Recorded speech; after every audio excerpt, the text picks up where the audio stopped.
नमस्कार दोस्तों, नया साल है, नया जोश है और नया कुछ ट्राई करना है।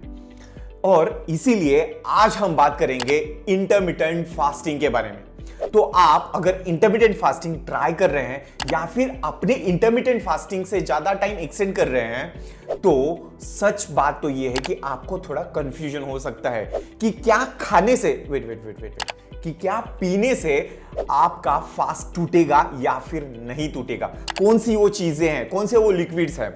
तो लिक्विड को लेकर कंफ्यूजन होना बहुत ही स्वाभाविक है, क्योंकि हम ऑटोमेटिकली अज्यूम करते हैं कि लिक्विड मतलब खाना नहीं है। तो इसका मतलब यह है कि हम लोग कंफ्यूज हो सकते हैं, आप लोग कंफ्यूज हो सकते हैं कि क्या चीजें हैं जो हमारा फास्ट ब्रेक करेगी और कौन सी वो चीजें हैं वो आपका फास्ट ब्रेक नहीं करेगी। मैं आपके सारे कंफ्यूजन दूर कर दूंगा आज, और इसी के साथ साथ आप अपने फास्टिंग पीरियड को बूस्ट कर सकते हैं और बहुत अच्छे तरीके से मैनेज कर सकते हैं। और अगर ज्यादा इंफॉर्मेशन चाहिए फास्टिंग के बारे में तो सब्सक्राइब कर दो भाई, क्योंकि मैं एक पूरी सीरीज अपलोड कर रहा हूं, सीरीज बना रहा हूं इंटरमिटेंट फास्टिंग के बारे में। तो चलो सबसे पहले बात करते हैं ब्लैक कॉफी की। तो क्या ब्लैक कॉफी आपका फास्ट तोड़ेगी या फिर नहीं? ब्लैक कॉफी आपके फास्टिंग के लिए बहुत ही सेफ है। इसमें जो पॉलीफिनॉल्स होते हैं वो एक्चुअली ऑटोफेजी को सपोर्ट करते हैं, और ऑटोफेजी का मतलब सेल रिसाइकलिंग और रिजेन्युएशन प्रोसेस होता है जो फास्टिंग को बूस्ट करता है। तो हाँ, ब्लैक कॉफी बिल्कुल ही सेफ है। ओके, तो ब्लैक कॉफी बिल्कुल सेफ है, लेकिन जो क्रीम शुगर कॉफी में ऐड किए जाते हैं क्या वो सेफ है? वो आपका फास्ट बिल्कुल ब्रेक कर देंगे। So no creamers, no sugar, coffee should be only black. आपको सिर्फ लेना है बॉइलिंग वाटर और coffee powder. No stevia, no milk, no sugar and not even bullet proof coffee, क्योंकि बुलेट प्रूफ कॉफी में बहुत ही ज्यादा कैलोरीज होती है, अराउंड 300 से 400 कैलोरीज होती है, जो फास्टिंग के लिए बिल्कुल भी सुटेबल नहीं है। ये कीटो डाइट में चलेगा, कीटो डाइट के लिए अच्छा है, लेकिन फास्टिंग के टाइम पे आपको ये अवॉइड करना चाहिए। तो अब बात करते हैं ब्लैक टी और ग्रीन टी की। तो ब्लैक टी और ग्रीन टी में होता है सिर्फ टी पाउडर या फिर टी लीव्स और boiling water extract, that's it. इन दोनों में बहुत ही कम कैलोरीज होती है और ये बहुत ही सेफ है अपने फास्टिंग के समय। ग्रीन टी और ब्लैक टी पीने से आपको इसके बहुत सारे फायदे भी होंगे और ये फास्टिंग को बूस्ट भी करते हैं। तो ये ग्रीन टी या फिर 2 ग्रीन टी या फिर 1 ब्लैक टी अपने फास्टिंग पीरियड में जरूर ट्राई करें। तो अब बात करते हैं लेमन जूस की। ये ध्यान में रखना कि लेमन जूस मतलब लेमन जूस विदाउट शुगर।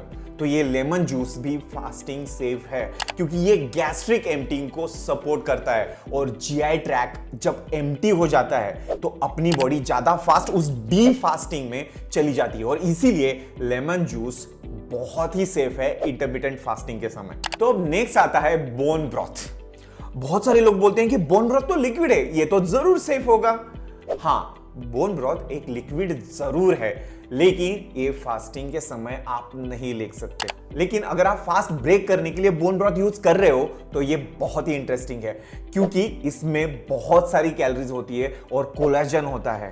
तो बोन ब्रॉथ में कैलोरीज और कोलेजन की वजह से आप फास्टिंग के समय यूज नहीं कर सकते, लेकिन फास्ट ब्रेक करने के लिए ये बहुत ही फायदेमंद है। तो बोन ब्रॉथ फास्ट ब्रेक करने के लिए जरूर ट्राई करके देखिए। बहुत सारे वीडियोस, बहुत सारे आर्टिकल्स आपको इसके ऊपर मिल जाएंगे कि ये वेट लॉस में काम आता है।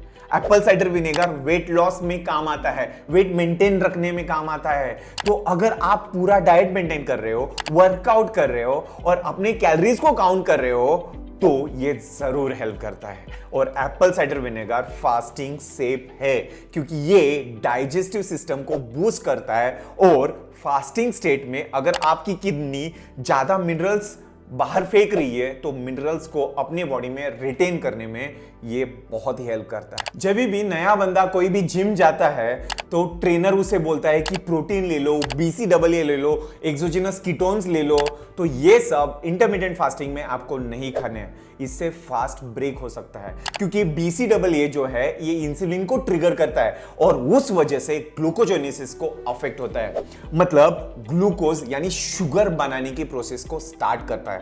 और एक्सोजिनस कीटोन्स जो है वो मेटाबॉलिज्म को अफेक्ट करते हैं और फास्ट ब्रेक होता है। इसीलिए इंटरमिटेंट फास्टिंग के दौरान ये चीजें अवॉइड कीजिए। इसके अलावा कोई भी नेचुरल लिक्विड जो है वो आप कंज्यूम कर सकते हैं जिसमें 4 से कम कैलोरीज हो, नहीं तो वो लिक्विड, कोई भी लिक्विड हो, आपका फास्ट ब्रेक कर सकता है। नारियल पानी भी नहीं चलेगा, लिक्विड ऐसा होना चाहिए जिसमें 4 से कम कैलोरीज हो। तो इसका मतलब है ग्रीन टी, ब्लैक कॉफी और पानी।